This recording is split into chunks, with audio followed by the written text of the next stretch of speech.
Hey, hey, hey, everybody, welcome to Fatso Radio. How you doing? How you doing? How you doing?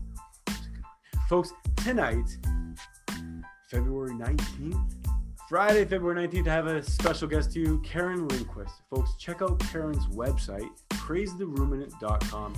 Karin and I have an awesome chat. Karin is such a sweetheart. We talked about a year ago. I was introduced to Karin through Rick, good friend Rick and Lisa Wechter. We talk about cattle. We talk about what they eat. We talk about meat, fake meat. We talk about Bill Gates. We talk about what cattle need, what the land needs. How do we sustain the land? How do we regenerate the land? How do we improve the land management? How do we do all of this? It's not hard to do. Sorry, it's not impossible to do. It takes hard work. It takes a lot of brain knowledge.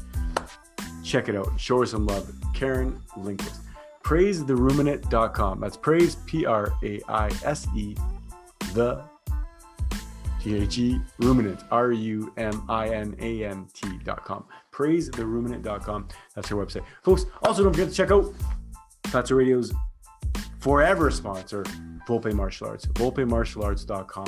KW's hottest, newest, still the hottest, still the newest Kung Fu and Hapkido martial arts school. Check it out. Sifu Adam Volpe is my brother, brings you his lifelong experience, lifelong passion for martial arts, brings you to back in the Coon. We're back there Tuesday. I missed this week because I was busy, but I'm going to be back there Tuesday, Thursdays. We got Monday, Wednesday class. We got last weekend classes. We got everything you need. Folks, check it out. VolpeMartialArts.com. All right. Hope you enjoy the episode. Show Karin Linquist some love. Sweetheart Karin, thank you so much, my friend. And Lily, take it away. Fatso Radio.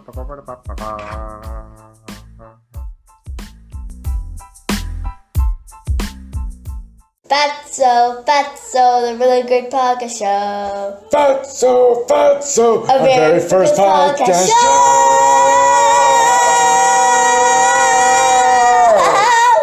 Yeah. Hey everybody, welcome to Fatso Radio. How you doing? How you doing? How you doing? This is episode number 107. And tonight I have another special guest, Karin Linquist. Karin, welcome back to the show. Thanks, Carlo. I'm so glad to talk to you. I think it's been over a year now. We were just saying, right? Over a year? Yes. Since last time you were on. And, we were talking about everything from cattle and different kind of animals and, what they eat and what's the best thing to eat, feed them. And I want to definitely continue on that, but definitely switch gears a little bit and talk about, current affairs as well, what's going on in the world today and the things that are kind of getting under our skin, quite honestly. We've chatted before a little bit and I think it's good to kind of let things be said, let things be heard, I guess, and people kind of know what's going on. Again, Fatso Radio is always about not only looking at diet and differently and looking at nutrition differently, but it's a good way to look at everything differently. And it's good. It's a good time. And it's a good venue for me. It's a good platform for me to encourage people to look at something and challenge it. And let's take a look at it, right? So before we get into the crazy stuff, Karin, what's new with you? Like I said, it's been about a year. Like I said, welcome back. What's new? Well, thanks for having me, Carlo. Well, what's new? Oh, geez. Well, since the last talk to you, Carlo, it's I used to be forage beef specialist for Alberta Agriculture and Forestry. That's no longer. I've been laid off along with 8 other specialists: beef and forage, horticulture, crops, farm management, and it wasn't because of COVID. Ironically, before I get into that, we were laid off 2 days before COVID hit. Wow. However, we were laid off because of some financial stuff with the upper echelons up in the agriculture department. So we really had no control in our decisions to leave. And we were basically told that, it wasn't your fault, but or your position has been terminated. So and that was in March 2020. So ever since then, and then 2 days later, COVID hit, and then it's been really fun in the most sarcastic sense I could say. Yeah. To find something that's suitable for someone like me who's so specialized in forages and grazing and beef cattle and all that fun stuff. So it's been a year. On the, like, It's been a year. No kidding. And how have you holding up as far as COVID? You look great. So Yeah, keeping keeping healthy, my sanity. keeping your sanity. Yeah. Yeah, I've been pretty. It's been kind of interesting, since COVID. In this last summer, I've still been able to get out and do a little bit of traveling, but Okay. so far it's just I haven't been able to get out as much. But I've been working big time on a couple websites. So Yeah. I had bovine practicum. I'm sure I've talked to you a little bit about that very briefly. Now I decided to go ahead with a major change, and the change is that it went from the bovine practicum to now praise the ruminant.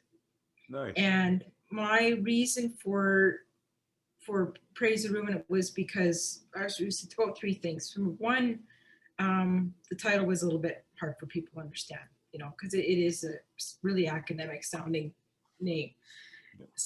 The second reason is I wanted to truly have something where I could really, really reach out and talk to my heart's desire about grasslands, rangelands, ruminants, forages, and not just pigeonhole myself to cattle. Mhm. And the third reason was because I wanted to kind of reach out a bit more to the farmers and that, but still keep that special part for everyday folk that aren't farmers, that want to have information on ruminants, on grasslands and that kind of thing. So it's been interesting. The changes it's actually very recent. So it's just been since the start of February is when I changed it over. So it's kind of my new announcement. So. And then you have a recent article on there, right? The failure of trying to debunk regenerative grazing. You bet. Yeah, that just came out just a few days ago. Yeah, a few days ago. Yesterday, even. Yeah. So yesterday. So Let's talk about that, because that's got me kind of thinking about it as well. Yeah. So yeah, just if you want to give us kind of a brief rundown about it. Well, basically, the failure behind the debunking of regenerative grazing. I have you on full screen, so I can't see the title. That's my excuse. I'm sticking to it. Yeah, the failure of trying to debunk regenerative grazing. Yeah, you're right. Yeah. So the context behind that is kind of to create a post where I was encapsulating a whole pile of different YouTube videos and media articles that have come out against regenerative grazing. And I wanted to create it in a way that wasn't exactly pointing fingers and playing the blame game, but however, I wanted to create it in such a way where I would be talking about why people are thinking they can debunk regenerative grazing and holistic management. Mm-hmm. And yet, on the other hand, they're not able to. And I talked about why they're kind of stuck in this paradigm that they think, that like I said, that they can easily debunk it. Mm-hmm. And so I went into a bit of detail about paradigms and Alan Savory of Holistic Management. He's talked extensively about paradigms. He's been dealing with that for 50, 60 years now. And I talked about how this paradigm effect is basically another term for it is the Semmelweis effect. And it's based on that 19th century Hungarian physician whose name is Ignaz Semmelweis, who found out he couldn't explain why, that simply washing his hands, and I think it was a chlorine solution, Okay. between I can't remember if it was a surgery, but I think in mortuary, and then between that and going to the maternity ward, and he found that when he washed his hands in that chlorine solution, that he saved way more babies and way more mothers than sticking with the old, that, oh yeah, the gentleman's hands are always clean, why do I need to wash it, kind of thing. Wow. So he he presented this idea to other doctors, but he was immediately rejected. And he was so rejected, and that some ignored him, but others just went out and just completely said that he was crazy, he was completely out of his mind, and he should be locked up in a mental institution, which he eventually did. He did go to a mental institution after he moved from his first post to another post, and then he died in an insane asylum. So, Oh my goodness. But that's a prime example of people who are, when there's a brand new idea that goes completely against what their knowledge is, for lack of better words, they immediately reject it because it just doesn't align with what they already think they know, that they're absolutely certain with what they know. And this Semmelweis effect is very parallel that I see in these people that try to debunk regenerative grazing, because they think, they have all these big stack of academic papers that have already talked about grazing systems. I'm going to talk about that later in a little bit here, and debunking holistic management and so on and so forth. So they think, okay, I already have the information in front of me. I know what I'm going to talk about. I already have the information on methane, which we're going to be talking about in a little bit as well, and about the damaging effects of cattle grazing. So when they're armed with that information, they say, hey, regenerative grazing, it's just another thing of grazing. I can easily debunk this. And yet, and yet they're not able to, because for one, nothing against the researchers. I mean, the scientists, they make some awesome research. What they put in their research papers is no doubtedly true.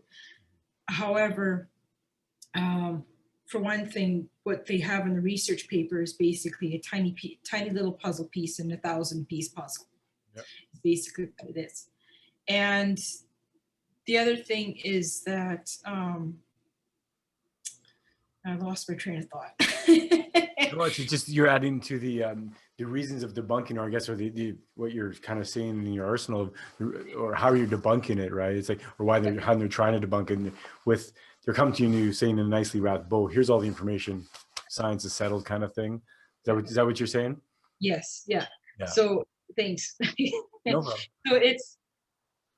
So yeah, they're looking at all these research papers, and then they're kind of, the question is that the other question that I have is that a lot of these people don't really have that kind of knowledge about basic ecology, basic grazing management, and that kind of thing, and they think, I have this information, but they're kind of ignoring that ecology part, but they're also ignoring that aspect of holism, of looking at the whole, which is, they're also thinking that, okay, holistic management is just another form of grazing, when in fact it's not. It's nothing to do with grazing or even livestock. So, and these people are, they're kind of, based on that, they think, okay, all this stuff is just proof as to why regenerative grazing isn't viable, isn't a sound solution. It's crazy, it's unscientific, it's foo-foo dust, go name it, you got it, kind of thing. So but are they actually really debunking it?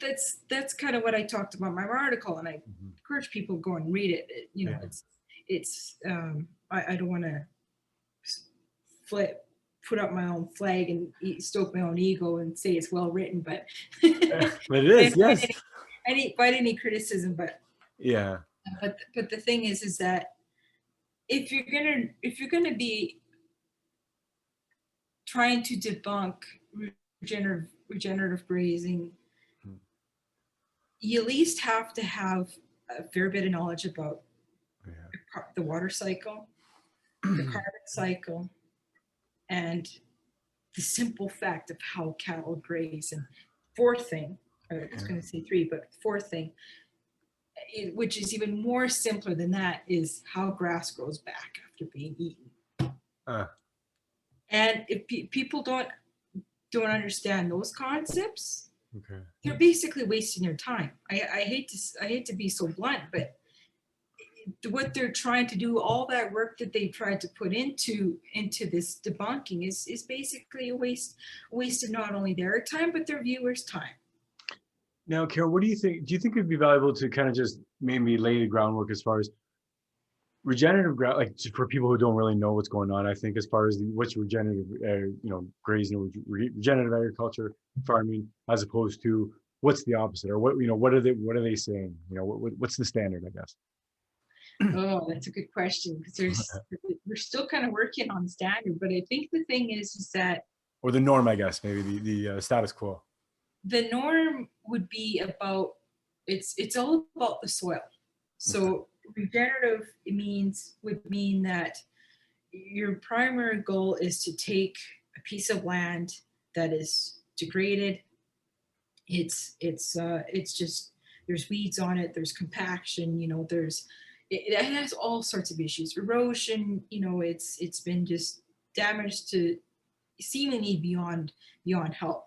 And in most cases, unusable in current state. Yeah, Yeah. Most cases, but it's still somewhat usable. But it's Sure. Looking at that, and then recognizing that because of all these issues, the biology in the soil is quite sad. It's in a very sad state. Okay. And then it's basically management. It's management where you're taking this effed up system and turning it into, and then slowly over a few years, it's not going to happen overnight. Rome wasn't built in a day. Into a healthy, biodiverse, effective water cycle, so on and so forth, system or ecology. I don't want to use system. It's Alan Savory's kind of gone after that about using a system. In ecology, that the whole that whole area. So if I understand it correctly, it's basically bringing back the dirt or bringing back the soil into a state that's better than it was, regenerating, right? Improving the soil, improving the state of the whole ecosystem, right? Because with the soil comes the grasses and everything. So it's yeah, it's basically going beyond sustainable, because why would you want to sustain a degraded resource? yes. That doesn't make any sense. Sustainability is a nice buzzword, but it's a buzzword. You should be improving things, improvability. Exactly, absolutely. So, and the other thing I thought about, it just lost my mind for a second, but I got it back, is that I don't think that people realize, if the soil's in bad condition, how it got there, right? And what method or what system got it there. Maybe that's a good time to use the word system in that case, because it's artificial, right? But maybe you can speak on that. So it's not like the lands have always been bad for millions of years and we're trying to make them good. It's we F them up, right? And how did we do that? Oh, so that's We only have 7 hours for this podcast. But is it right to say that people don't really focus maybe enough on how did it get there? It's not like they're always bad. I think it's just a matter of this called reductionist thinking. Trying to narrow down one thing. Yeah. Really narrow. Like, for instance, you haven't heard of cattle. Cattle are hungry. Let's put it out to pasture and let them roam. You have a certain area, let them roam, let them eat whatever they're doing, and everyone's happy. And then this kind of ignores over time, over 5 years, 10 years, however many animals there are on the land, that kind of thing. And over time, the land just gets more and more degraded, and then the solution that follows that reductionist thinking is, okay, well, you have obviously you have less forage, so now you gotta destock, you gotta remove some of the animals from the land in order for them to keep up. But eventually you're going to be removing more and more animals to have no animals on the land. Yeah. And of course, people will think, well, okay, well, people that have done that have removed the animals, that have been clamoring about, the moving all the animals off the land is so beneficial. Let's make sure it happens everywhere. According to Ellen Savory, that's not true. There's certain, rainforest, and you get some high areas with it that get a lot of good precipitation, regular precipitation. That's what they call the non-brittle areas.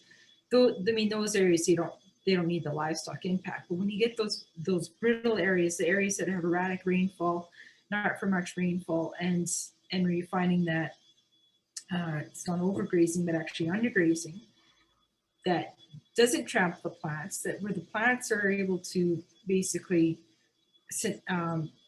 die, and then their dead material from last year is still there, and it oxidizes, it turns gray, it doesn't do anything. Mm-hmm. And eventually just those plants just kind of starve themselves out because they don't have any more space any more sunlight gets hitting those roots. There's nothing that's removing that dead plant material in order for them to grow. So in that situation, we're having ruminants on the land to trample that stuff in, put their dung on the land, and then take out some of that dead stuff and the living. There's just, it has to be a bit of both. Sure. And eventually that starts clearing up, that opens up the canopy for more new plants to start taking root. And then of course, the ruminants, they're basically decomposition fats on four legs. That's basically what they are. And then they're just depositing all this stuff on the land. But the key is to have them, in regenerative grazing, the key is to have them kind of mimicking the old bison herds, where they're moving along up and tight, but they're not on the land for very long. They're on for a very, very short period of time, usually, but it depends. Depends what the context is for the land, how much is needed, and then when they're moved off that piece and that land is allowed to recover for however length of time it is, whether it's a few months or whether it's 2 whole years, all of a sudden you start seeing some amazing changes happen. So, slowly kind of graze through, as opposed to just a clear cutting. It's like moving along, and the area is so big that by the time they get around, it's growing back, or So regenerative grazing is kind of falling along the lines of regenerative agriculture. So, and regenerative agriculture is based on basically six principles. Don't see if I can remember them all. 6 principles. So first one is armor the soil surface. Second is to have biodiversity, so have a biodiverse plant stand. The third is to, I have to look this up. Third is to, have a living root in the soil 24/7. Okay. Oh golly. I should know this stuff. I know that the sixth one, which should be the first, is to know your context. Integrate animals, and there's one more say. Oh yeah, minimize chemical and mechanical disturbance of the soil. Okay. So good. Good.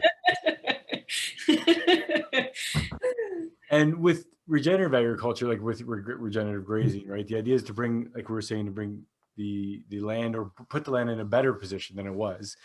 The argument for a lot of people is that people think that cows cause the issues, right? Or ruminants cause the issues, or whatever. They don't specify. Most people that think animals cause the issue don't even know that they're ruminants, as far as I'm concerned. But yeah, and that's how you said a lot of people think of the idea. Well, let's remove the cows. But when you remove the cows, you have no way to add a natural fertilizer, because the bottom line is, without cow poop, what can grow? Not much, right? The grasses can't grow. And I think the other thing that people don't realize, I think, or at least people in I know, then, are that most of the lands around the U.S., most lands around the world aren't fit for growing agriculture, right? No. Yeah. Most of them are more fit or more suitable for animals grazing. Yeah. Right. And so maybe some parts of the area or some parts of the country were fortunate enough to grow, things like that. But other areas probably have to be terraformed or just artificial fertilizers, artificial dirt brought in, and how many resources and all that. So I mean, I don't know. Can you speak on any of that, or am I just guessing? Well, according to, I think one of the most prominent people who do, who've written books and that, like Nicole Han-Nyman. I mean, she's awesome, Defending Beef, her book. And I know she said that 85% of the land in the United States, and I think Canada is about the same, about 85-90% of the land is unsuitable for crop production. Wow. Which is enormous. Yeah. And before we get into the synthetic, because I know this is going to be a perfect segue into the fake meat, but yep. I kind of want to go back to why people think that cattle are bad for the land, and it's basically based on these studies, which are, again, speaking the truth. There's no question about that. What people are seeing with those studies speaking the truth is they're seeing how poor management, and again, this goes right back to poor management. But when people don't see it as management, they, most people are not even gonna, acknowledge that it's management. But anyway, they're gonna be blaming livestock because, for one thing, they see that riparian areas and wetlands are turned from these beautiful grassy areas, clean water, cattails, songbirds, that kind of thing, into a big muddy mess. And the other thing they see is cattle coming back, like they're coming back to eat their favorite spots, overgrazing. Okay. And they ignore the other areas that, undergrazing, they're not going to be wanting to eat. Number one, because it's not palatable. Number two, they're not exactly forced to do it. And number three, it could be just some poisonous plant, not really poisonous plant, but just a weed that they just don't like to eat. Okay. So, and the other thing too is that cattle, unlike bison, and I've talked to my blog about cattle versus bison, but cattle tend to like to hang out. They'll hang out a lot more closer to their water sources, to the mineral. They like kind of hanging around the forest areas because, they're European, so they're European based. So I mean, they're originally come from Europe, right? They're genetically selected. Not I don't want to use those terms, but genetically they're Red. historically come from areas where there was a lot both forest and meadow, whereas bison were very much adapted for the grasslands. Like they're travelers. Those big beasts, those amazing big beasts, are nomadic. So because of that, people automatically think that, okay, bison are amazing, they're the best animals that are. Cattle are evil, they're bad, they need to be taken off the landscape. Now, when we put management and when we put the human element into this, because the human element is so important, like unbelievably important, and people don't really realize that and looking at themselves. But when you start putting that human element into the context of, into the situation of better managing cattle on the landscape, that human element is responsible now for when those animals are going to be going back to their spot, how long they're going to be grazing there, when they should be moved, and and of course, where else are they going to go? You know, that's water, mineral, all that kind of stuff. So bison also need to be managed by human because they kind of lost their herding instinct. I know someone has said that. I think it's I can't remember his name, Yeah. but the thing is that I've found in all my reading between cattle and bison, I mean, both are awesome animals. Both are perfectly suited for grazing grasslands, except there's just one problem is that bison are better for areas which are huge, vast areas where they can travel around. Okay. Whereas cattle are better for areas which have been fragmented so severely by roads, industrial, suburbs, you know, that kind of thing, where bison are only going to be causing trouble with people. You know, that's where cattle are, because cattle are, you know, they're so much easier to handle. They're Smaller, easier to fence, they're smaller. Usually smaller, but yeah. they're just easier to manage in those smaller areas and those smaller tracts of land than bison. So something like our friend Rick's farm, right? Rick and Lisa. Bison wouldn't be good in something like that because they don't have prairie-like areas, right? Or just the amount of land. It could, they could, but they think the thing is that they would have to have really, really goat tight fences, like. Yeah, gotcha. And the fencing is really, really important because, I mean, bison can be trained to a hot wire. I've known that they can do it. It takes time, and plus they're just harder. They're a different animal. They're a different animal from cattle. Cattle easier to manage, smaller area, easier. Yeah. You know, you can, you know, you're not going to be as much under a threat of getting run over, because bison tend to like to run more, whereas cattle will, I mean, bison will walk, but they kind of go from, I know I've talked to one bison producer, and others who are listening, they probably could agree with this, that bison have two speeds. They're like little kids, stop and run. Right. Whereas Oh, really? cattle are just kind of stop, okay, let's meander on this way, you know, they're easy going kind of thing. Okay. Bison are just like, holy fuck, let's go this way. You know, so I didn't realize the bison move. Yeah, they go. Yeah. Yeah. But in Rick and Lisa's place, I mean, they probably could, but I don't think it would fit in their context with what they would probably be looking for. So are there, I mean, totally speaking out of turn, but are there bison farms, big scale bison farms where you are in the closer like prairie areas, closer to prairies? There's a few. There's a few around Alberta, you know, Alberta up here. Okay. Not exactly sure how big they are, but I know a lot of them are a lot bigger than 100 acres. Wow. So you need at least I do understand that they need at least 100 acres to have at least some bison on the land to do what they want to do. With, you know, if they're thinking, okay, bison are better than cattle, but there you go. Sure. So, and then back to the idea that, I mean, it takes real animal poop, like back to keeping it simple, right? It takes animal poop to grow anything, not only to sustain the grass for grass, to have more cattle, but even to fertilize anything, to grow any crop. You need a fertilizer, right? And if it's, how could we run, even just theoretically, could we run the world on artificial fertilizer? I mean, we probably could. No, we can't even. There you go. We just kill the lands, inevitably, probably.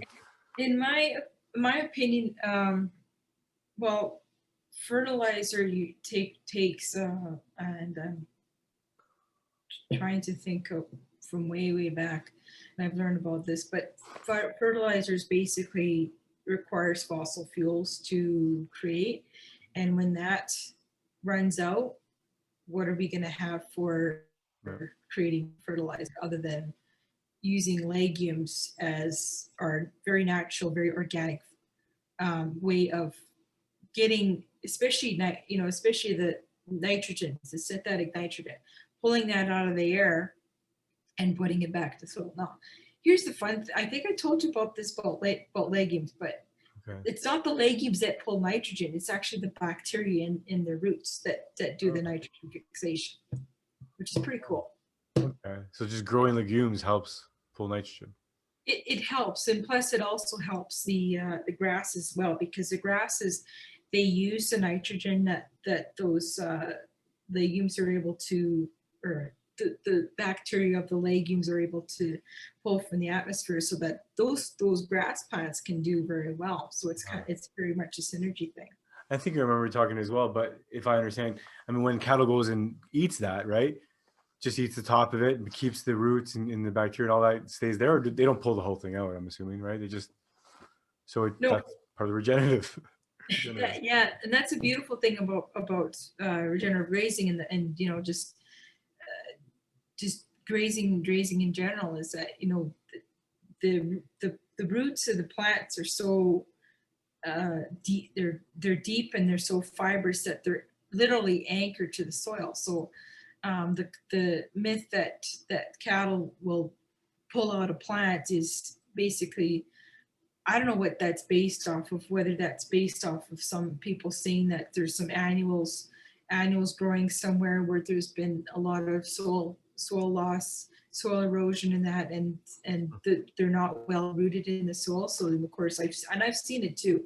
I've seen it myself where there's been plants that are just shallow roots, like they're only an inch, only inch or 2 inches in the soil, and the animals, and they typically always go for the top third of the plant, and when they try to rip it out, all of a sudden they got root to eat, and they're kind of nodding their head trying to get that root thing off. It's kind of funny to watch, but that's basically where people get the idea. But when you get root pastures as all pastures should be, with really good root systems, that's not an issue. So, Okay. and I want to talk just very briefly about, you mentioned about fertilizer, the cattle manure. So one little rule of thumb, kind of tidbit fact, is that about 80 to 90% of what a cow eats goes back onto the land. So that's pretty cool. It's not like the combine where 80 to 90% is completely removed, and all of a sudden you just got the fibrous material. The cow is returning back what she ate. Yeah. She's keeping just a little bit for her body, for milk, for her calf, for if it was a steer, for growth, that kind of thing. So. Well, it makes sense too. It's just the way their biology is. That, I mean, first of all, they graze, so they're eating a lot of grass, and then they have the ruminant stomach, right? So it's the multi-chamber digestion, where they're taking, my understanding, of a relatively poor source of energy, poor source of protein and everything, but they're designed, they're evolved to handle it best. And let's remind our vegan friends that we can't eat grass. We can't eat grass. I always, every time people think that cattle are stealing our food and that, I always ask, look out on your front lawn. Are you drooling at the grass on your front lawn? If not, you're not a cow. Exactly. Cows are not stealing our food. They're not. No. Cows they're making our food. Sense, They're making our food for us. Yeah, exactly. Quite honestly. So how do we segue? How do we turn this over to the fake food fiasco, fake meat fiasco? Because I guess people are saying too, right, along with the idea of removing the meat, removing the animals from the land to save the planet, making fake meat. So how do we even start with this? Like, it doesn't even sound like a good idea from a practical, or even from a kind of a conservative minded standpoint of how do we, the least amount of inputs, least amount of money, least amount of resources, right, to make a fake product. Seems like none of those boxes are going to be checked. So what's your take on the whole fake meat thing? Where do I begin? Yeah. Honestly, I think it's BS. Yeah. Like, pun intended. Yeah. Yeah. Pun intended.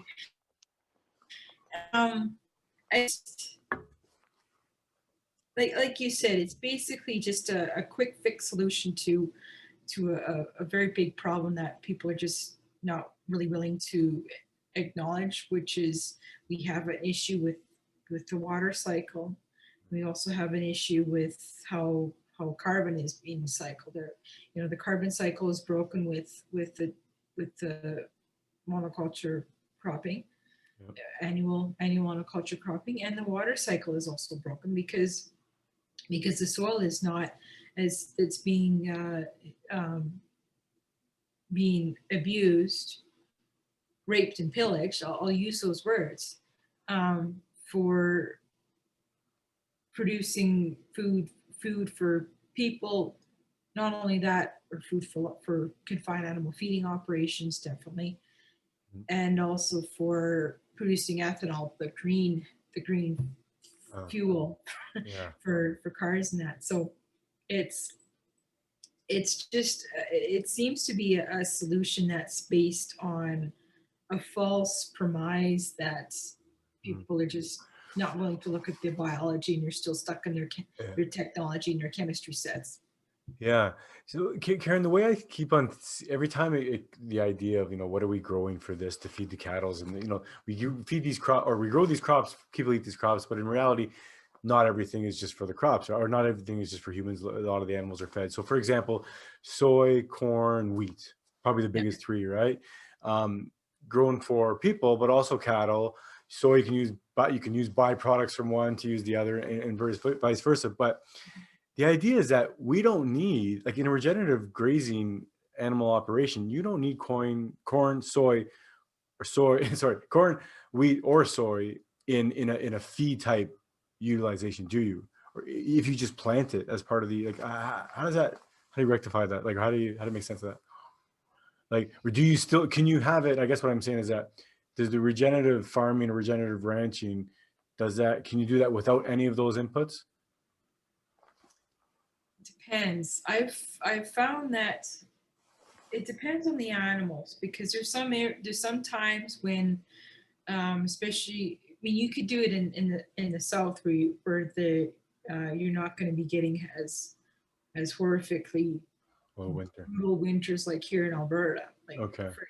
mine is, for example, was last week or 2 weeks ago. It was nights were like a low of -40. So it was cold, and there's snow. There's like a foot, 2 feet of snow on the ground. So you're trying to fight through that. And and this is something I've dealt with my previous job, where as a forage beef specialist and working with the beef nutritionist, where you have these animals that you want them to be on mostly hay, or like a forage hay. But if for some reason the weather that previous year was not that great, and the hay quality is not that great, there's going to be something where you're kind of faced with an issue where you may have to supplement with a little bit of grain just to keep the energy, because if the nutrient content, like for energy and protein, are the big limiting factors from feed, if they're not there, then the guy has to find some kind of source to make sure that his animals are going to be able to fight off the cold. Okay. And have enough body fat and internal that fermentation fat to keep producing heat for those animals. Yeah. And to just basically help those animals just survive winter. So and if they're not going to be doing that, those animals are going to be using energy in their fat mainly in order to keep warm, and it gets to be a vicious cycle where the animal is trying to keep warm, and then put on weight, fat, and then she's trying to keep warm, and then eventually she just gets so thin where she's needing more and more energy, more and more protein, and all of a sudden she just basically starves to death and gets really bad cold stress, which can be very life threatening. So wow, it can be pretty serious. But if the hay quality is, on the other hand, if the hay quality is real good, if they got some, I know Rick has been experimenting with some bucket silage, and it's been pretty cool to see what he's been working on with that, and it's been interesting experiment with him. Probably get him to talk about that when he's on.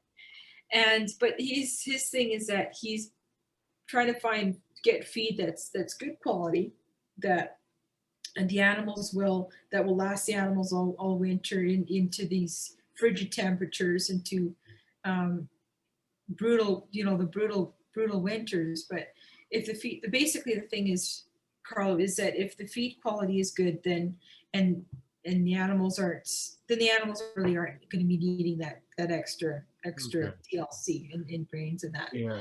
The other issue is the animals themselves need to be adapted to your management situation. So if you have animals that are genetically or metabolically, they have a higher metabolism, like dairy cows tend to have a little bit higher metabolism. They're a little bit, for instance, dairy, like Holsteins tend to be a little bit needing a little bit more TLC than say a beef cow like a Hereford or an Angus, Okay. then those animals are not, they're going to be needing more in the way of those supplements. Whereas if you have animals like with Rick, he's got those Dexters, which are really well adapted to his environment. Or if you have Galloway or Scottish Highlands, I love those animals. Those so cool. But those animals, for example, are very adapted to cold, to this kind of climate. Okay. And that way you're not going to be needing so much in that grain, Okay. in those extra supplements. So that's stress for them, I suppose. It's less, and it's less stress for the producer as well, because he's not having to shell up money to get more supplements to keep his animals alive. And you mentioned, I want to go back quickly. What would be an example of a bad feed versus a good feed, as far as like, the quality of the feed, lower protein? Like how does a grass get produced with a lower protein one season versus a higher protein next season? Is it the health of the grass, the success of that grow? Like what does it mean to the layperson? Like, well, it's primarily with when that plant is harvested. Okay, So peak season, peak harvest time, I suppose. It's not really. It's actually more the stage of the grass and its growth. Okay. So if it's harvested when it's past flower and it's going to seed, the fiber levels get higher and the protein energy levels are lower. Whereas if it's harvested when it's cut, when it's flowering, or when it's just past flowering and it's still very nice and green, that's where you get your optimum nutrition for your animals. But if you're harvesting it later on, you're not going to get so much. The other thing is with the weather conditions. So if you're having hay you've already cut and it's the best quality you have, you did all the right things for cutting it out, the right stage, and then all of a sudden 2 days later, when it's almost ready to harvest, you get rained on. And the rain and those plants leach out, and eventually, and it basically, you're having to wait a bit longer for those plants to dry down, or for that swath to dry down, and then you're kind of left with the bag of kind of lesser quality feed. This is in a nutshell. It's a little bit more complicated than that, but okay. So just a fair amount of ways to have better versus not better feed. Okay, that's a big factor then. So how do we get over to fake meat again? It's in the news. It's everywhere. It's going to save the planet. Fake meat, right? So many times I hear from not only just my friends, but vegetarians, vegans, whatever. Let's stop eating meat. Okay, Bill Gates. Let's talk about Bill Gates. So now, not only is he the person pushing everything from vaccines to your Windows 95 or whatever, Windows 8 million now. So I understand that he's just purchased a big plot of land, or a big bunch of land all over the U.S. And now he's one of the biggest, landowners or whatever. And I think he said something to the effect of, rich countries should basically go to synthetic meat. That's going to solve the world. Like, go, Karen. Oh, Lord. Where do we start? Like, fake meat. I mean, like I said before, it's the fake meat is basically based on this paradigm where people think that cows are bad for the environment, and therefore beef is bad for the environment, therefore plants or lab produced meat is better because the reasoning is that it takes less land, takes less water, it's less inputs, it's supposedly healthier, which is not. And they're comparing that to beef, which uses so much. They always complain about how it uses way more land, uses way more water. It's greenhouse gas emissions. I mean, that's a classic go-to. It's usually those three. I'm probably missing a fourth one, but it's usually those three that are a big issue. So in that context, people are thinking, okay, and Bill Gates is kind of bought up into that because he's obviously done his reading, he's done his research, and he's found that beyond meat, impossible food. So that is a worthy investment because it's a technology. He's a technology guy, Microsoft, right? He's a tech guy, and he's thinking, okay, well, this is going to be an investment because with the way the world is right now, this is kind of my thoughts, with how 98% of the population is in urban areas and only 2% is in rural, and people are already so disconnected from the farm, it's not even funny. They're automatically gonna easily go for the synthetic stuff and leave beef behind. Based on the premise that it's bad all around for the environment. On the other hand, with pea protein and all these other junk that's put into synthetic, into the Beyond Burger and stuff. I mean, coconut oil or whatever the hell it is. It's just, I think pea protein is definitely one of the biggest.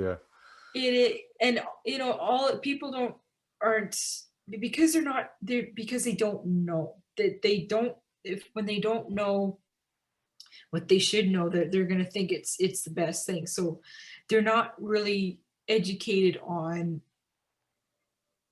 monoculture crops and soil health and how degradational these annual crops are in industrial ag, and the agriculture that's been industrialized since post World War II. People don't really recognize how awful it is to the soil, how it's just the synthetic fertilizers make plants lazy. They're not going to be looking for mycorrhizal fungi, arbuscular mycorrhizal fungi, and the other microorganisms, bacteria in the soil for them to take up nutrients. So they're just going to be relying on this nice little pellet of fertilizer for their nutrient source. Makes them biologically lazy, right? Exactly. Yeah. And then bad for evolution. Yes. And then there's the thing about tillage and how tillage disrupts the soil structure, where it makes it prone to capping when it rains, because the rain, when it hits the bare soil surface, it bounces off, and then it creates this plate that's kind of like this covering where nothing can really get through. And won't retain that water, it'll lose that water eventually. No, all the water will just basically run off. Maybe a little bit will soak in, but most of it's going to run off, or it's going to be and it's going to be collecting in these low areas where it's just going to be evaporating off. So it's either going to run off or evaporate. And then the soil structure in itself, I mean, it's because it's capped, and you already have that blocky structure. There's that water it's not going to go anywhere. It's just going to go off. Instead of going down. And that's a problem. And of course, too, bare soil is also heats. It causes this heating when the sun hits it. It heats up the area where it's just like a bloody desert. Like try going. I've done it myself. Went out in the garden in my bare feet and went from grass to bare soil in the garden, and the temperature difference between going from grass to lawn, just lawn, right? Just your average lawn, and then going from a hot 30, like it could be the summer day, 25 degrees Celsius in the summer day. And God darn it, it's freaking hot on the feet. You're kind of tiptoeing and trying to get quickly to the carrots, grab one, get back to the cool grass. Just think of you know, at a beach, right? Sand, so hot compared to the grass, and there's nothing to absorb that heat. No. Right? And there's no plants, there's no green solar panels to cool that soil surface, and we still don't even know how all that the bare soil, especially in the springtime, you know, before, in between seeding and just before those little corn plants, wheat plants, canola, barley, whatever, they start popping up and start covering the soil surface. We don't know how much that's affecting the weather, how much that heat that's given off is affecting weather. You know, that Ray Archuleta has told the story that an airplane that was trying to go over these bare soil spots, I don't think I think, I can't remember the story exactly, but basically the pilot really couldn't, because he was all of a sudden taken in this, I think it was this heat bubble or something, which affected the aircraft, and he's like, oh man, this is dangerous flying over these fields, you know. Holy cow. So there's still a lot we don't know. Radiant heat or something coming out of there. Yeah. So, and then so it's just, people don't really understand that, you know, all these 6 principles that I talked about with soil health that are so important, and people, you know, they're not told a necessary story. Mm-hmm. And they're kind of they're bought into this this quick fix band-aid solution, which I think synthetic beef is just a band-aid solution, it's a smokescreen for a much bigger issue. They're not told other problematic issues of agriculture today, and that's not good. That's really not good at all. I mean, Cowspiracy didn't help in covering that. They never even talked about soil health at all. They never talked about the environmental implications of monoculture cropping, because it didn't go to their narrative. They wanted to basically keep the narrative that livestock are bad, therefore let's encourage eating more plant-based foods. Mm-hmm. Well, exactly. It's exactly like the whole, you know, Bill Gates thing and all these people that are about, you know, Beyond Meat and the Impossible Burger and all this stuff. Well, they're also buying millions of acres of land to you know, grow peas and soy and corn. Well, they're also, conveniently enough, they think that, you know, these Impossible Burgers, or the synthetic meat rather, is healthier. Well, of course they're going to think that. Where's the money, right? Follow the money quite easily. But so the solution is, I think we've been kind of beating around the bush, but more cows, right? More cattle, more grazing animals. And quite frankly, what Bill Gates needed to do is, with all that land, convert it to regenerative agriculture, regenerative ranching. So how do we convince him to do that? Because there's a lot of people, right? The Alan Savory Institute and Alan Savory and everybody that's been privileged enough to learn all the stuff from him and his family and, you know, everything. It's not a secret anymore, but it's going to be like, you know, a fight. It's going to be a fight, because why would Bill Gates want to turn his back on the pharmaceutical industry as well? And, you know, fake food, real patient. Meryl was saying earlier, fake food equals real patient in my eyes. The war is on. It's like basically he declared war against meat eaters and farmers. It's basically and he's been, you know, that's all of us. The whole like, GMOs. It's basically all of us, humanity. Yeah. And people don't even realize it. That's how I was thinking that earlier, that people don't even realize that what kind of war that is he's basically started with his comments about rich countries should go to 100% synthetic meat. And then his other comments, which I found very offensive, personally. This is just me because I'm biased. Sue me. That, oh, you'll get, they talked about the synthetic meat, and he's like, oh, you'll get used to it. Yeah, you get used to it.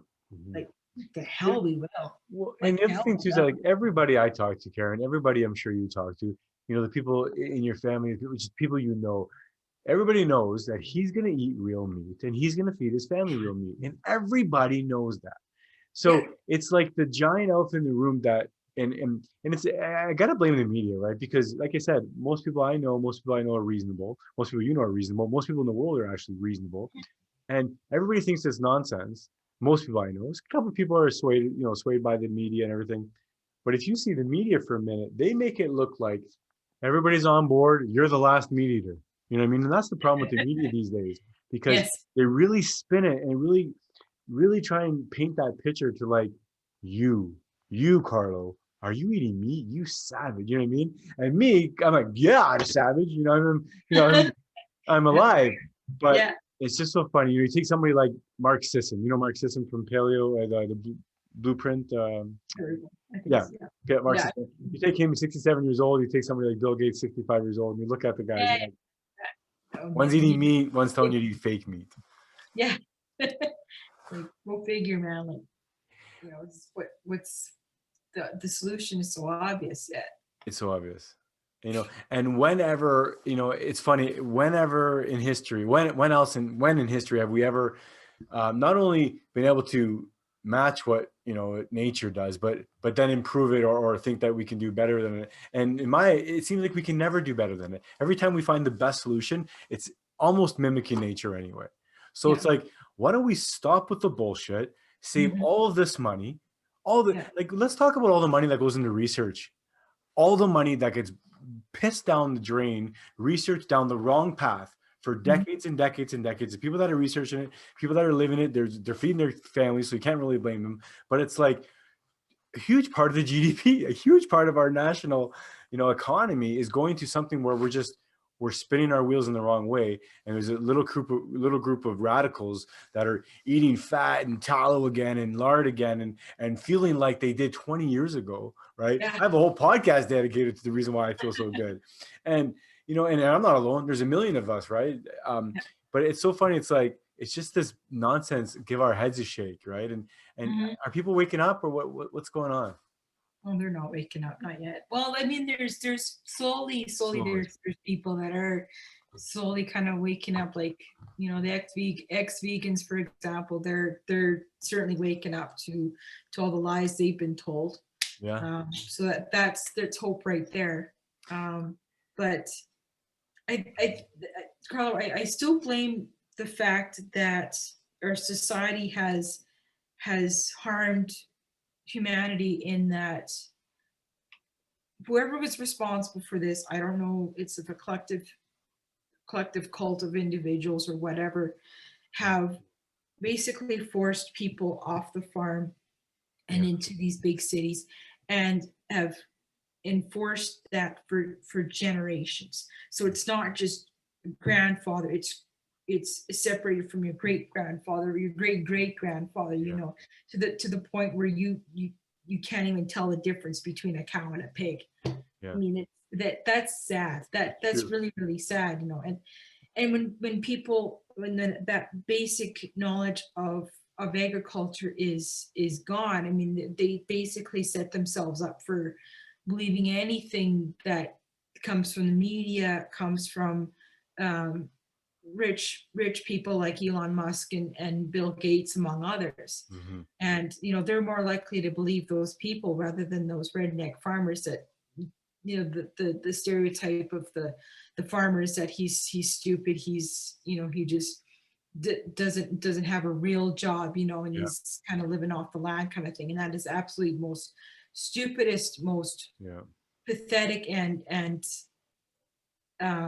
reprehensible thing that is in society today. And it's like even saying, I know Joel Salatin has talked about this,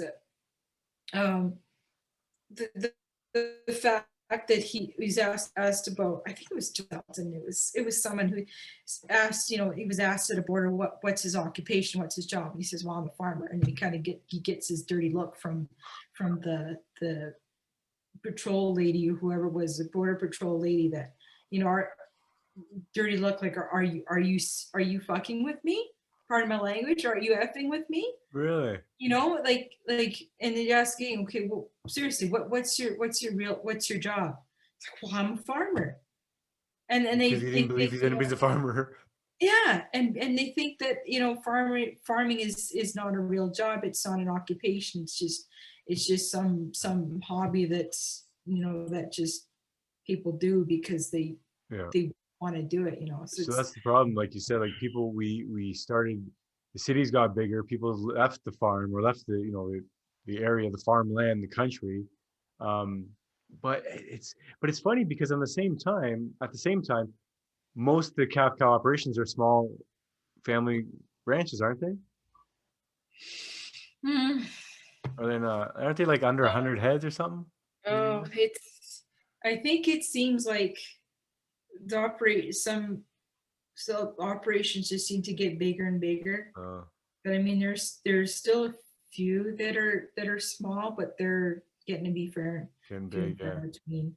But I mean, there is a small farm movement that's coming up that is kind of the homesteader, real small farmer type, which is great. So well, that's just probably sort of a you know, an answer to what's going on. It's the start of a movement, right? People are starting to do it. And I was even talking to Rick, you know, like, how can I get one cow? What could I do? And he's like, well, you can technically do it, because start with a goat. I'm like, perfect, you know, something like that, right? Yeah.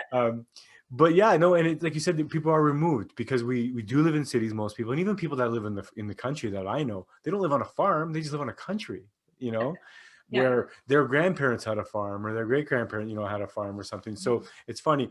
My parents, you know, my grandparents would have had an animal, you know, both sides, you know.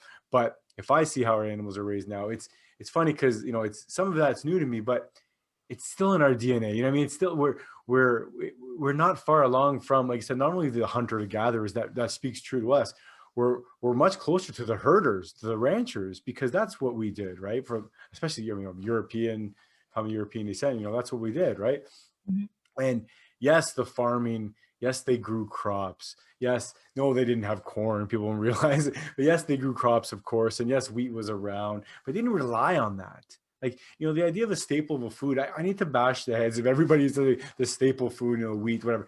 It's starvation food, maybe, right? But that's not what people really got their nutrition from. That's not what people built families from and built their bodies from. And it's not what it's from, you know. And it's funny because maybe this is the segue to back to nutrition again, but when you do decide to eat without the corn, without the soy and the grains and all the bullshit, and you do eat the stuff, it's, ironically enough, when you go to a diet where it completely supports this regenerative, you know, farming, because the cows will get back to the land, you actually feel better as well. Yeah. Wow. That's perfect. Now, easily someone could say, well, maybe that's what the vegetarians do, or that's what the vegans say too. But we're actually fixing the land with this idea. Am I right? Like, now, what's your take? Keto, carnivore? You've dabbled a little bit, right? How are you? I've been doing pretty darn good. Like, I've been enjoying my carnivore journey. It's been I got started, really truly started in January. So I've been losing a little bit of weight since then. I think it's just been kind of trying to figure things out too, you know. That's been kind of scared to do it, because I don't know if I'm actually suited for carnivore, because the one hand I was kind of, what's kind of scared me was that, for one, I love bacon, so I had to get away from bacon. You have to get away from baking. I had to, because I found that it was actually not doing me so well. Oh, okay. Bacon. Yeah, the meat bacon. Yes. Oh, okay. Yeah. So it was, I think, and I realized it was because there was too much to it. There was too much stuff to it. So I wasn't losing weight on it. So I took that out, and then now I'm just having eggs I get from a farmer. Just I'm in Stellar, so I'm just north of here, Okay. and I get a pile of eggs from them, and then I get my beef from the butcher, and some chicken now and then, but for the most part I'm keeping to those Okay. unprocessed, because bacon is processed, right? So Yeah. I'm keeping to the very unprocessed real meat, and I've been finding that's been doing me a lot better than before. And here's the thing, Carl, I don't have a gallbladder. Okay. I had my gallbladder taken out because I was on a really shitty diet in Mm. university, and that was actually 2013. I had my gallbladder taken out, Okay. and that was because I had gallstones, and I Ah, had yes. the doctor said I had really tiny gallstones. Like, it wasn't just one big one; it was all these tiny little gallstones, and my bladder was just full of them. So Wow. I just decided just to take it out, and, instead of just farting around with everything Yeah. else. He also noticed I had fatty liver. Okay. So that was because I had a really poor diet in university. I didn't know any better. I was busy studying for exams for my course material and that. So, Okay. How do you mean poor diet? How would you oh, categorize that? do I dare say? Like ramen noodles 5 times a day or Oh, pizza? oh God, spaghetti, Yeah. ice cream, Yeah. takeout from Tim Hortons and Subway, Yeah. like So like really bad. croissants, bagels. Yeah. Like it was just, it was bad because it's just and I didn't really have much meat because I was Yeah. scared I didn't know how to cook meat. So Yeah. spaghetti was the easiest for me to cook up, and then of course ice cream. Oh my God, it's like a total weakness, still is, but Yeah. I'm more disciplined now. Yeah. But So yeah, what's the change been like? Was it difficult? Because I mean, do you also have a sweet tooth? Do you find that you had these addictions to these carbs, carb cravings when you first started? yeah, like, okay, well the thing is that what the doctor had me first to go on this to get my gallstones out, put me on this low fat diet. So literally I had to have eliminate all my fat because it actually triggered gallstone, Yeah. and I would have these really painful attacks that I'd be doubled over in pain. So they got me to be on no fat for a while. Yeah. So that was basically toast, chicken, vegetables. It was a very boring diet. Yeah. And then after my surgery, I was able to go back. I still Yeah. had those cravings for carbs and all that. So of course, what I lost, I gained back. Yeah. And it's been kind of tough to try to get away from that from those carb cravings. But Yeah. I think it's just a combination of self-discipline and two, that when I finally did go keto, completely went to keto, I found, yes, I had that brain fog. I had a brain fog for, like, they said, when they warned me, you're gonna, if you go keto completely, you're gonna have brain fog for like about 4 or 5 days, and that's what happened. Like a And flu then all of a too. sudden, Keto flu. so I fought through that. Okay. I said, you know what? I want to do this. I want to lose weight. I'm gonna fight through this. So I got through it, and all of a sudden I was like, oh my God, this, all of a sudden my brain cleared up, and I was starting to lose a bit of weight and that. So Oh. I kind of went back a little bit, but now I'm kind of back on again. And now I've gotten to the point where I'm tried fasting for the very first time. Okay. And that was back in January, and I did a 24-hour fast. And now I find it so darn easy. Like, every day I do basically a 24-hour fast. Yeah, you once a day. And it's so easy. Like, Yeah. going carnivore, I mean, you're not hungry all the time. That's No. what I found. Like as long as I have water and meat, I like my tea. Yeah. And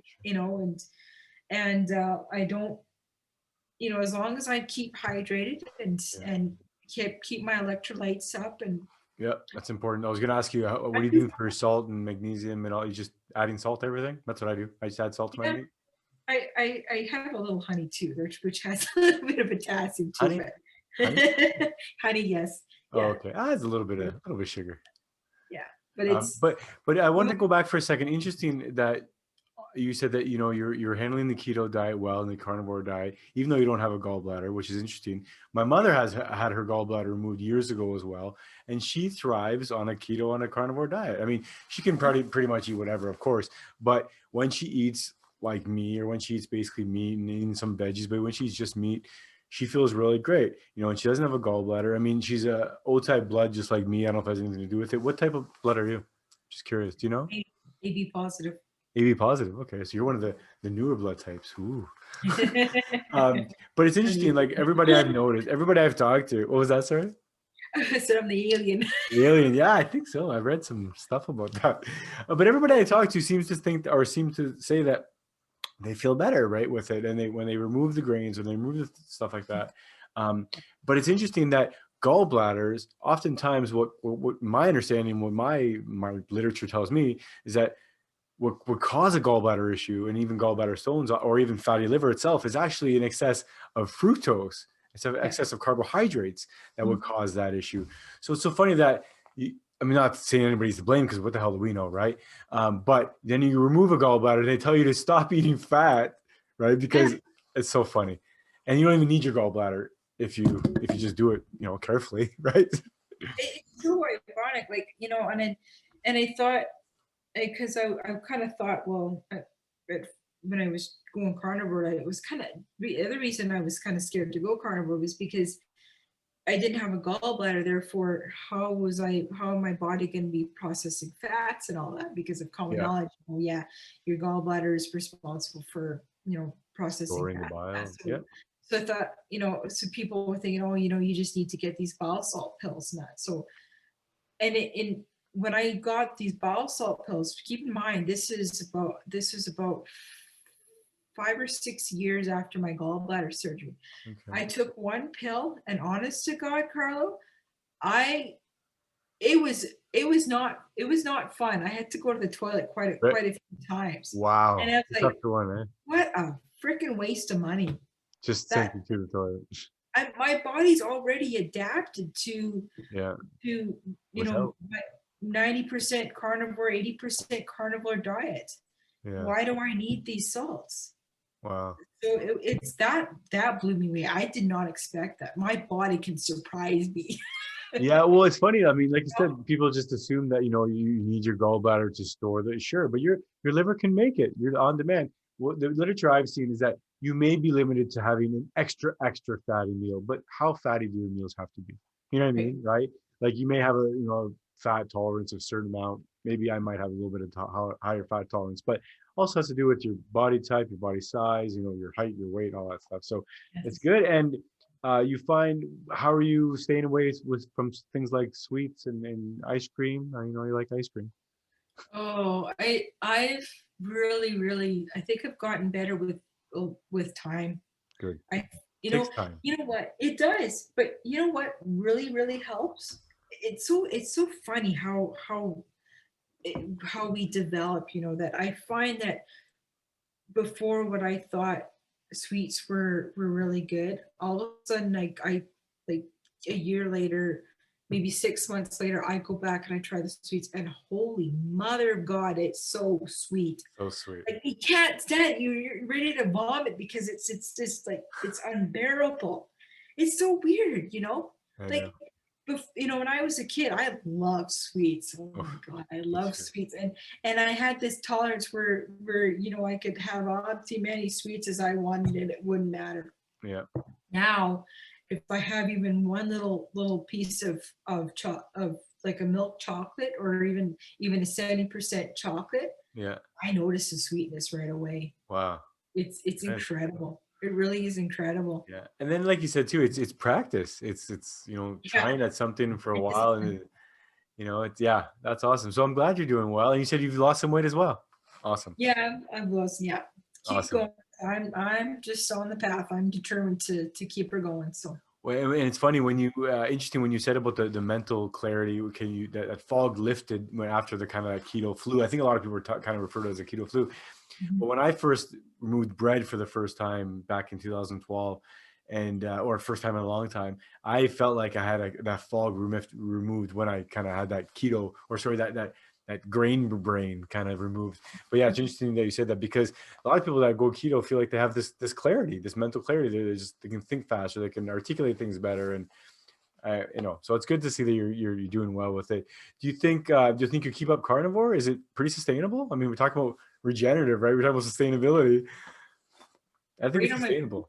My food bill, I mean, I don't have to pay so much. I see it from because I have to really be careful about my money message situation. Yeah. I find it's so much cheaper to be on carnivore versus if I wasn't, because I'm not buying as much food. I'm not eating as much. Well, exactly. And I often talk about this. Think of all the boxed things you used to eat, the canned things you used to eat, the fresh produce and fruit.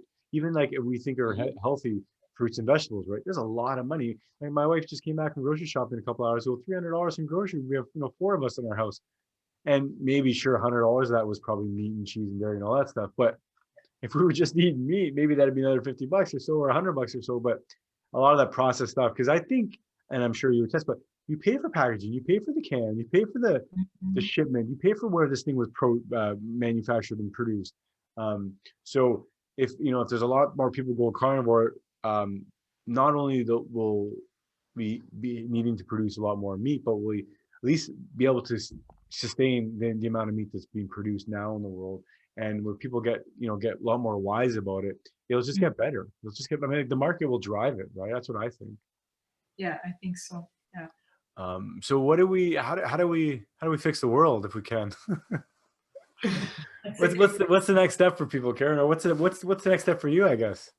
Well, I wanted, I've been looking to get back to the farm and to get back to my roots again. I live in a little apartment, and I'd love to get back to raising animals again, and do some grazing and that. So, but for the most part right now, I'm just hoping I can get some kind of internment experience, because my excuse is that I love books, but books don't tell experience. Yeah. I'll be upfront with that. Mm-hmm. I'll admit that, because I know that I love my books, but I need more. I really would like to have a lot more with grazing animals as that. So that's kind of my next step. The other thing is that I'm Graze a Ruminant. I mean, that's my website. I'm really dedicated to keep going and to use as a means to help educate the public and that. And I'm going to be talking about Bill Gates and that, and I'm probably going to be talking a bit about some of his reasons behind his crazy ideas and stuff like that. So it should be interesting. So that's praisetheruminant.com, right? Yes. Awesome. I just went there now. That's pretty cool. I like that. Ecology by the hoof, right? Yes, that's right. With the cow with the halo on there. Yeah, I like that. Well, that's awesome, Karen. Thank you so much again. I mean, there's always so much to talk about. There's always so much to learn, and to just kind of expose, the idea of whether it's Bill Gates, whether it's anybody telling us to eat fake food. Quite honestly, we can maybe even wrap this up or kind of put this in a bowl. But my opinion and what I really feel in my heart, and the people, like I said, the people in our family are the ones we love. The people in our families and our friends' families are the ones we love. Everybody, it's all the same thing. We all want to take care of ourselves. We want to take care of our family, put a roof over our head, and feed our family, right? And have a future for our kids and our offspring. So, with that in mind, we're not, anybody who's telling us to eat fake meat, in my opinion, is not a good idea. It doesn't take into consideration the idea that we have to maintain the earth, right? But make it better, because we did damage it. But once we bring it back to a good level again, maintain the earth, because quite frankly, if we weren't here, the earth would be okay by itself. That's right. Yeah. I mean, it's not us saving the planet. It's us saving our own asses is what it is. Yeah. The planet's, like you just said, the planet will do just fine when we're gone, or if we're gone, or even if we didn't even exist. Mm-hmm.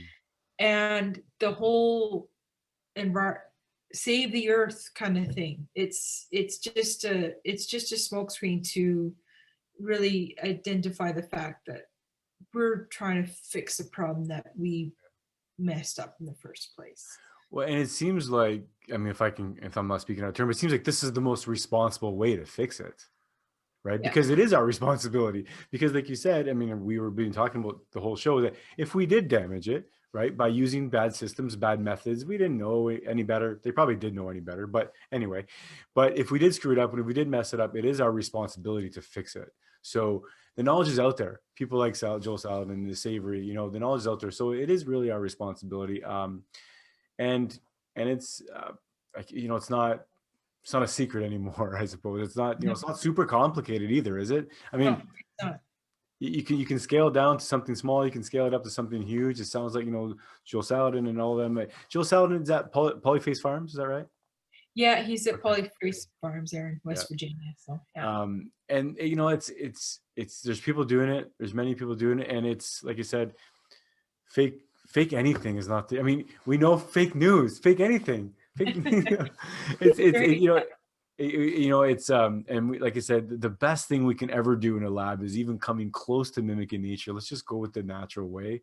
Mhm. And it's easy when, like I said, it's easy when, for me, it's easy to stand on my soapbox and talk because I feel like I'm living the healthiest I've ever lived, right? And all this stuff, even despite having all the same kind of bullshit that everybody else has to deal with. But it is hard because we are bombarded by the media. We are bombarded by the millions and millions and billions of dollars in advertising. Hey, you think that Bill Gates and anybody who's going to buy all that land is not going to throw advertising to advertise whatever product he sells, you know, after he grows? Of course Yeah. he is.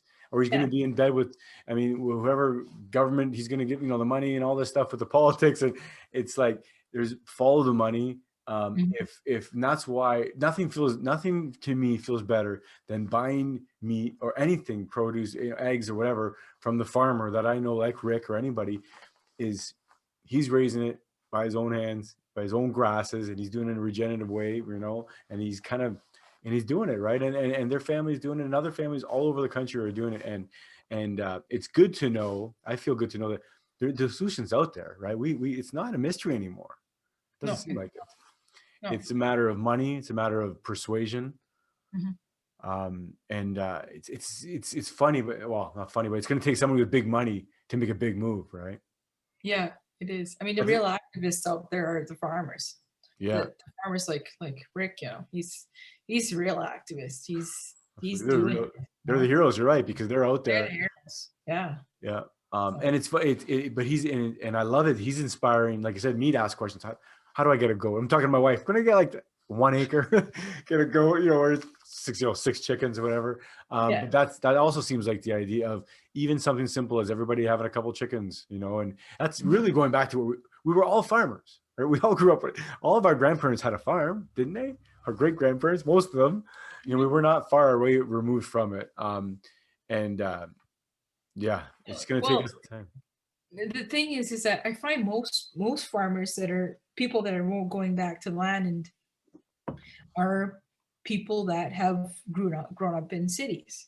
Uh, Pretty much most of them, and for some weird reason, it's the people that did grow up on a farm. They're not going back as often, but maybe I'm wrong in that. Maybe I think hesitant. it's just that I think that because they're just so discouraged with how agriculture is right now, like it's just such a dead end, and they don't want to go back to it because they don't want to be working as hard as their parents were, you know, because they're thought that, you know, it's too much hard work, it doesn't pay much, or we don't want to go back to that. But and yet we're with this regenerative agriculture that's really turned the tide. That's, you know, yes, through regenerative ag, yeah, we the family can make a very good living off the land, Mhm. you know, just by taking care of the land, and it'll take care of them, kind of thing. So Well, and that's, you brought up a good point, is that, and that Rick often brings up to me, is that it's not supposed to be cheap to raise cattle, right? It's not supposed to be cheap to raise any good animal, any good herd animal, any good, you know, whether it's, if you want to raise good chickens, you're not going to use the cheapest feed. If you want to raise good, you know, whatever it is, right? yeah. And oftentimes people will either say to me or him or anybody, you know, well, you know, it's more expensive to go grass fed, it's more expensive to go local or farmer. Yes, it's more expensive, but what are you eating? What else are you eating? Like you said a minute ago, if your grocery bill doesn't have all those Pop-Tarts and ho-hos or junk or even just pasta, right? Like pasta's cheap, sure, bread is cheap, but all these different kinds of stuff that has, you know, boxed, it all adds up, right? So you can still spend $100 on boxed foods. When you're not buying that stuff, it does a little bit cheaper. So I mean, it's going to get cheaper eventually, right? But we need more people buying. Yeah, but the thing is that yeah, it's cheap, but that's because of I think it's called economy of scale. Mm. And we're not, and because of the way the economy is built up, the environment is kind of this thing where it's just kind of pushed aside and it doesn't matter. Mm-hmm. We don't know, they have, because of this type of economy we have, it does not take into account the environmental cost that such cheap foods have contributed to. It's true. And when we look at that way, and when we see that, look beyond the price tag of grass-fed beef, you know, like what Rick tries to sell, and we see that how environmentally he's not costing the environment. In fact, he's contributing to something better. Yeah. All of a sudden that price tag just doesn't matter anymore, because when you're buying that product, you're contributing, you're helping someone like Rick to help to keep doing what he's doing. And that's such a beautiful thing. It is. So not only do the grass-fed farmers, the local farmers, they're actually evaluating the land, right? They're evaluating the environment, and you're paying. So instead of paying $8 a ground of beef, you may be paying $10 for a pound of ground beef, whatever. But those $2 extra, the soil isn't decimated. You can have more animals there next week or next month, or you know what I mean, like next year. So, and you're supporting the farmer so that he can exactly keep on living and make a living as doing the actual real occupation, real job that he's responsible for doing. Exactly. Which is pretty cool. So all right, there's Karen. one thing we forgot to talk about, and it was methane. Oh yeah. Do you want to? I didn't know talking about methane with that. How do we get a segue into methane? I don't know. So one of the, if I understand correctly, one of the arguments against meat or trying to get meat off the plates is that too much methane. Is that where? Yeah, but yeah, I mentioned earlier it was about the greenhouse gases. Yes, and you know the greenhouse gas emissions from animals that, you know, cows are farting too much methane. It's killing the atmosphere and so on and so forth. And really, it's methane is more it's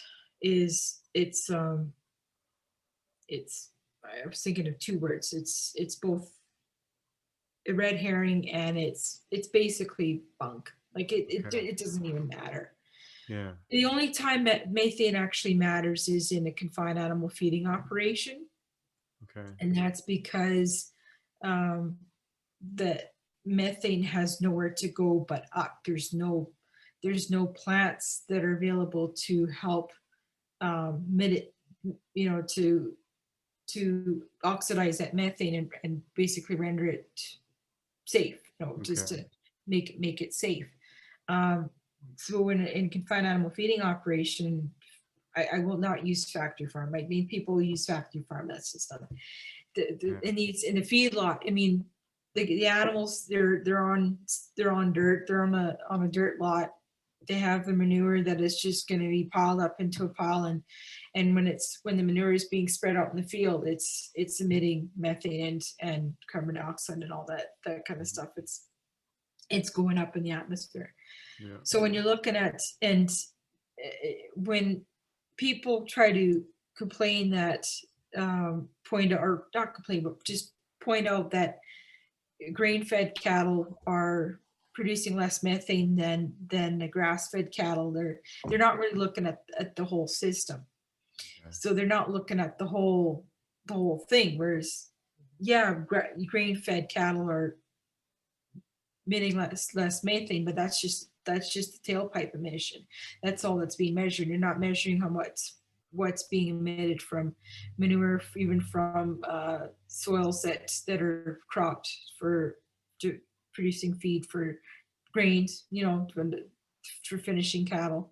Okay. Whereas with the grass fed, you're even though yes, they're producing more methane because they're a bit more of a coarser diet, the coarser compared to less energy intensive than a feedlot.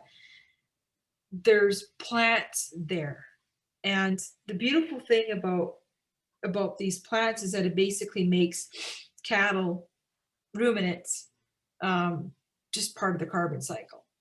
So plants photosynthesize, they're taking in CO2, giving off oxygen and water vapor, and the oxygen and water vapor react to create hydroxyl radicals. These hydroxyl radicals react with methane to basically oxidize it, and that's just before it goes into the atmosphere.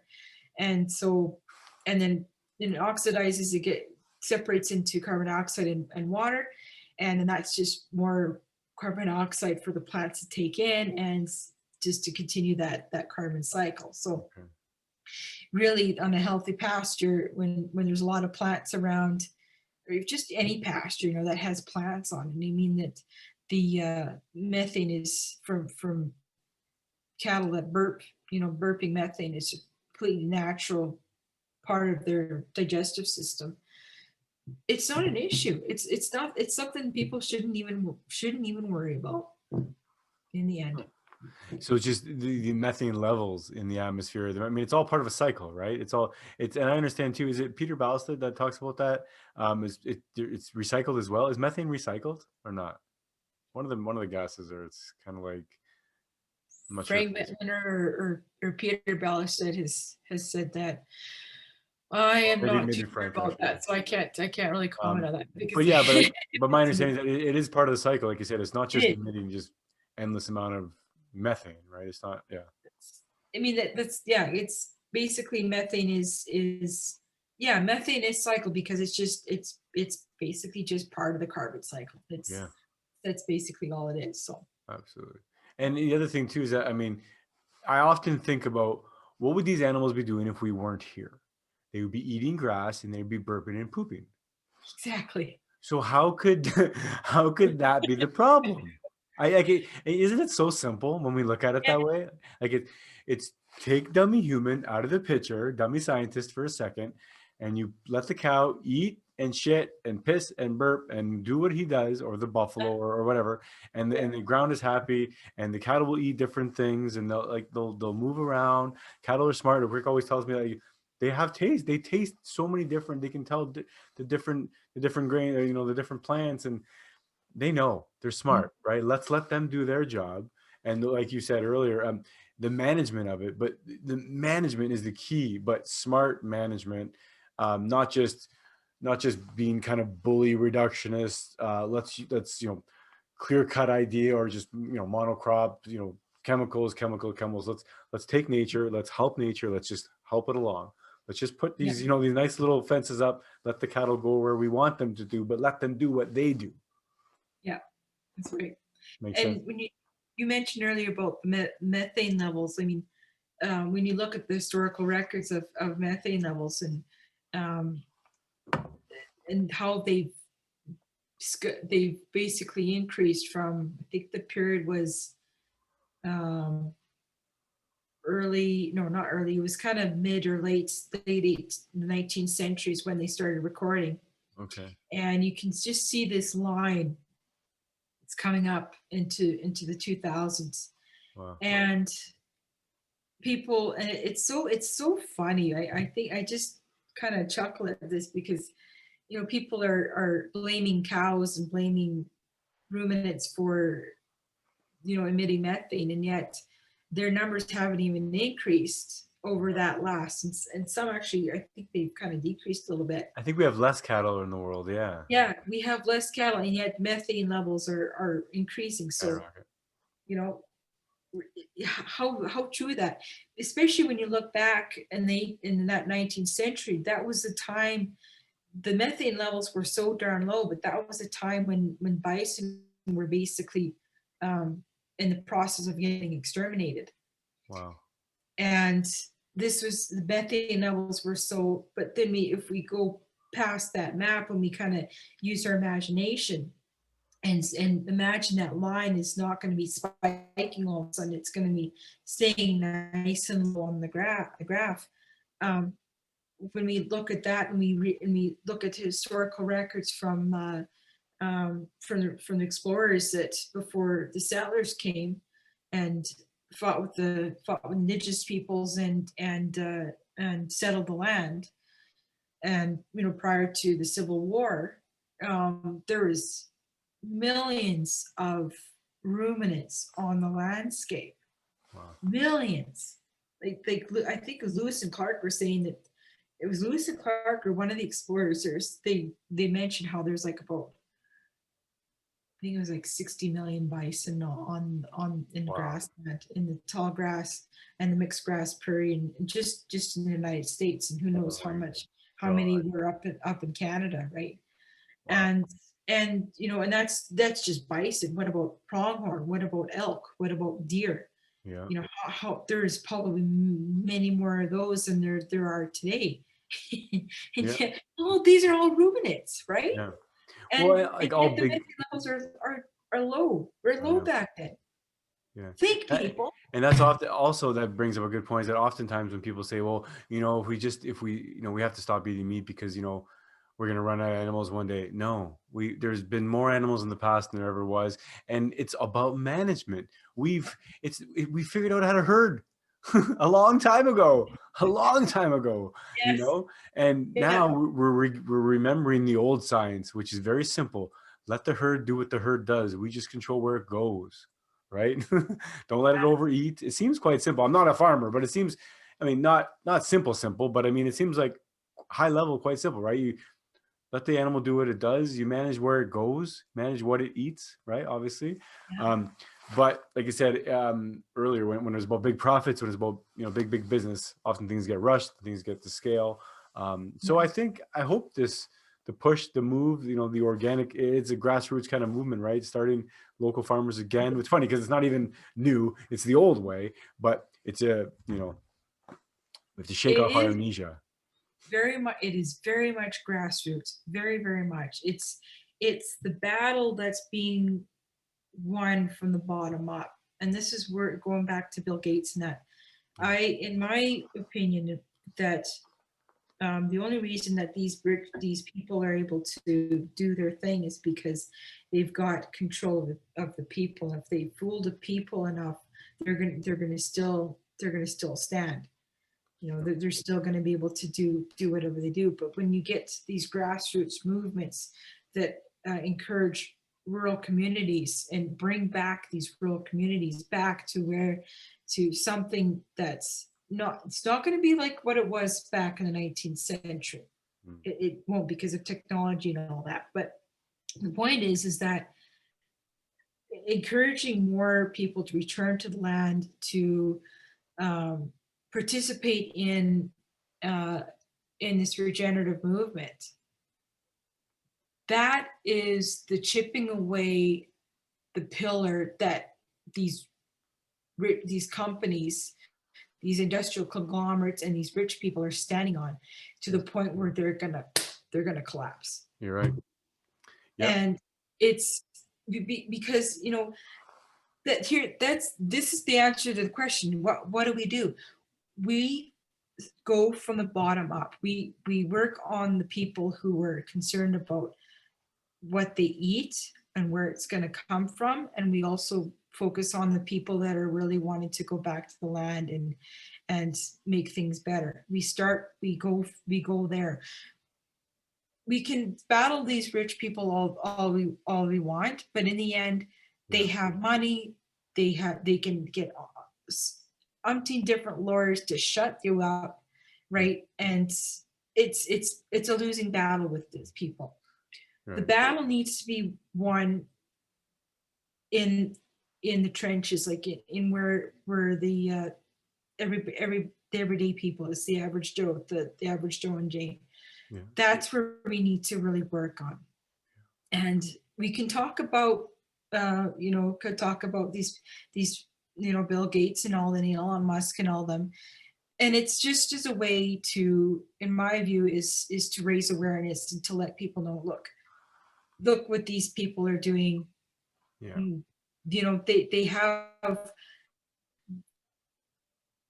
right intention. They think they're doing the world of good, but here's why, and here's why the road to hell is paved with good intentions.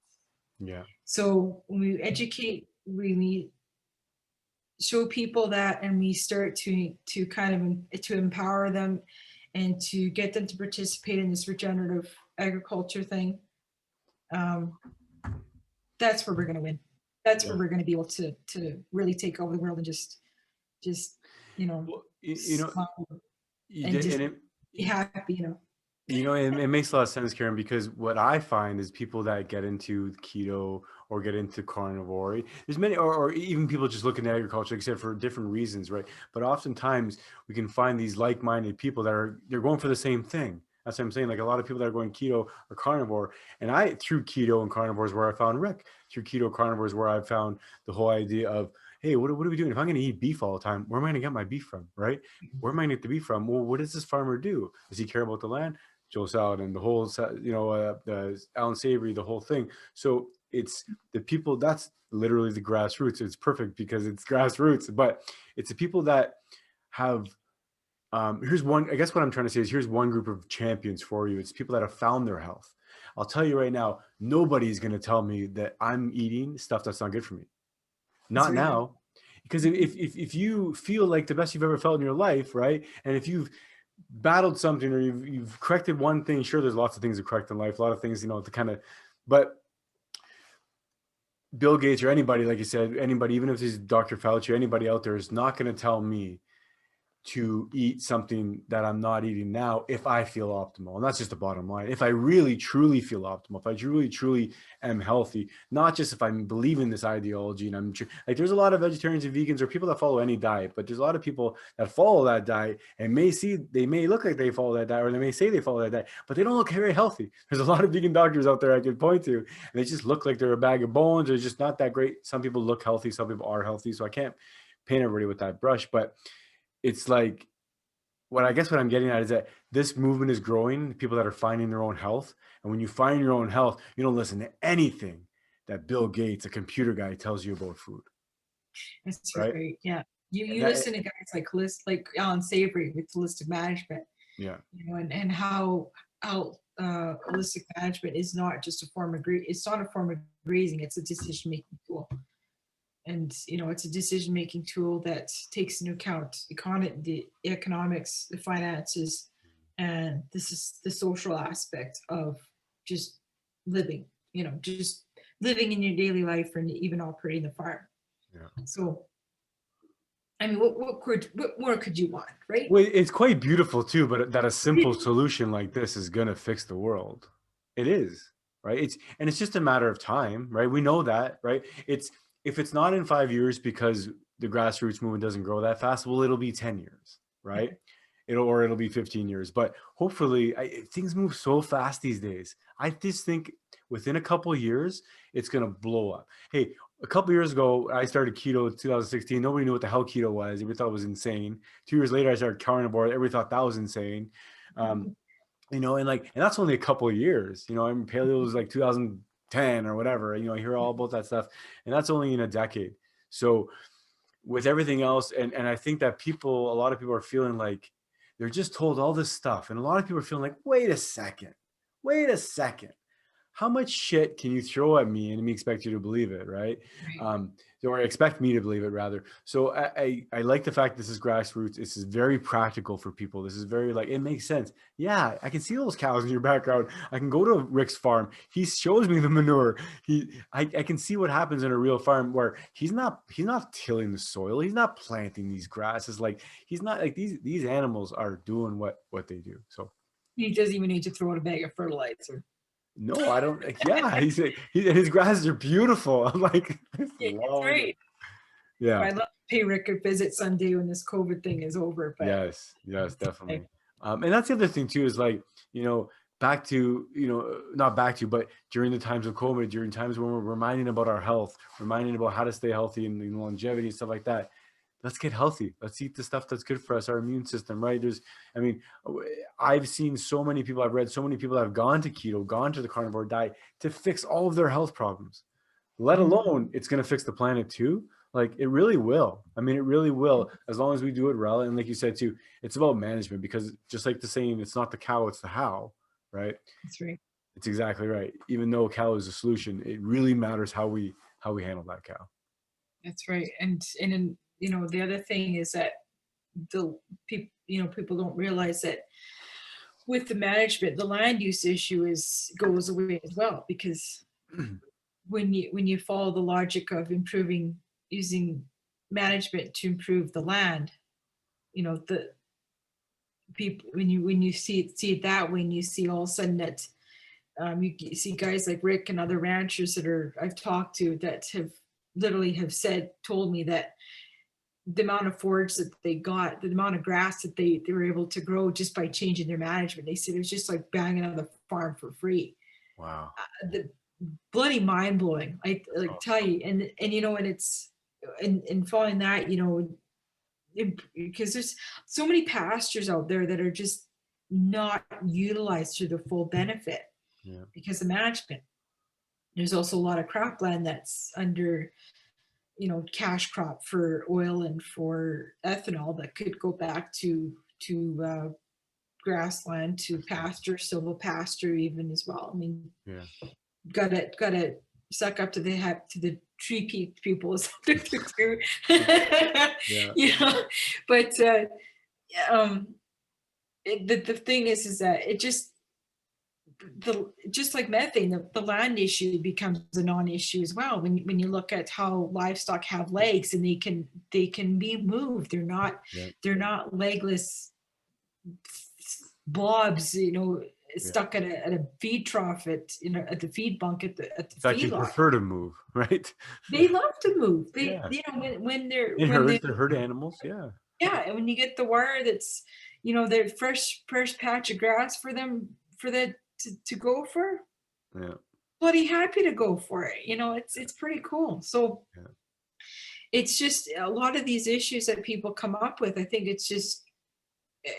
they're valid, but I think the thing is that they just, like I said earlier, they just need to realize that it's basically they just need to get a better understanding of how their food is grown, and it's back to that grassroots thing, to the consumer and to the average Joe and to the farmer. Yeah, and like you said, it's education. It's just getting the word out and letting people know, hey, not only here's where you get the meat, this is why it's better, this is what we're doing. And I love it. Every time I go see Rick, he tells me what he's doing, and I'm asking him why, and he's telling me. So I encourage people all the time, anybody listening, watching out there, I'm sure you will do the same. Go talk to the farmer. Go see what he's doing. The farmers love to share what they're doing. My God, Rick is unique. But and we'll talk about your off. Okay, let's get to work. Right? I mean, or let's get something. But it's amazing. They want to help and they want to know and what they're doing, and it feels good, right? And I think it's all about education, and we're on our way. We're on our way, Karin. And I think that I thank you for your time. I think this is kind of what we're doing, right? This is we're beating our drum, the little drums that we have. And on you with your website. So praisetheruminant.com, right? Praise the ruminant. Praise the ruminant. Praise the ruminant. That's awesome. Hallelujah. Oh yeah. That's awesome. So are you basically working on that one, or do you still have the other one as well, or not?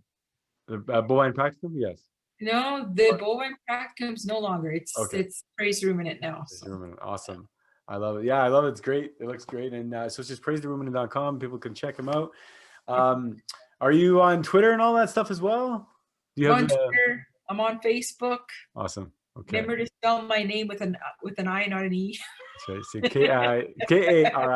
Karin. That's right. Karin. Yeah. I messaged some other Karin this weekend. I don't know. Awesome. Thanks, Karin. Thank you so much again. It's been a pleasure. Hopefully, like I said, it was about over a year ago. So hopefully it'll be less than a year since we talked, or until the next time we talk.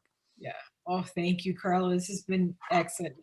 Great sounding board. I love it. Thank you. And also, I want to have an episode with me and you and Rick and Lisa, and we can kind of get a bunch of ideas around and really get the word out, because a lot of times people ask me, where do we start? And it's a good idea to kind of get a bunch of different perspectives. So Absolutely. thank you so much. And thanks everybody for listening and watching Fatso Radio. Don't forget to subscribe and all that jazz. Have a great night. Happy Friday. Let's say bye to everybody. And we'll say thanks for listening. Say thanks for listening. Bye-bye. Fatso Radio, the really great podcast show. Fatso Radio, the really great podcast show. So get your butt and get in your chair. Don't eat your nails and don't pull your hair. We'll talk about chicken or talk about steak. We'll talk about fat, for goodness sake. Fatso, the really great podcast show. Fatso, a very first podcast show.